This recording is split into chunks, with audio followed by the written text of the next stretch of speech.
الكرة دخلت مصر في أواخر القرن ال19 عن طريق الاحتلال الإنجليزي. كان وقتها الدوري الإنجليزي خلاص بدأ واتعمل، وإحنا عارفين إن الإنجليز هم أصل الكورة.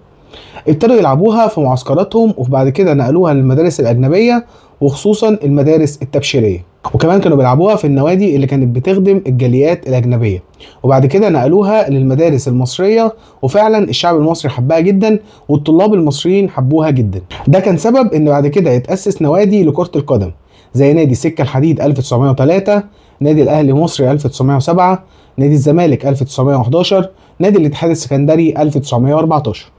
أول بطولة اتلعبت في مصر كانت كأس السلطان حسين، ووقتها كان بيشارك فيها فرق مصرية وفرق أجنبية. الكلام ده كان سنة 1917، والبطولة دي كانت مهمة جدا لأن هي أول بطولة بتتلعب في مصر. وقتها كان لازم يتم تأسيس اتحاد كورة عشان يدير الكورة في مصر، وفعلا في 3 ديسمبر سنة 1921 تم إنشاء وتأسيس اتحاد الكورة المصري.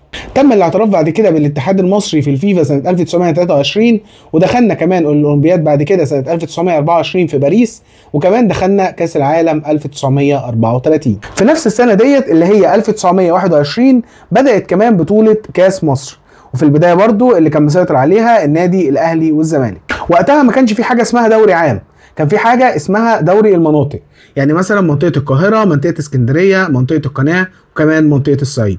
كان من ضمن الأسباب إن هي كانت متقسمة مناطق صعوبة الانتقال ما بين المحافظات وزيادة تكلفة الموضوع دوت. سنة 48 وبعد الحرب العالمية الثانية ما خلصت بدأت الكرة ترجع واحدة واحدة للعالم كله.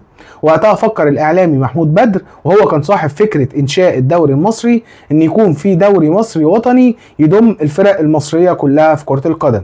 اللي دعم الفكرة دي كمان محمود حيدر باشا، اللي كان رئيس اتحاد كرة القدم وقتها.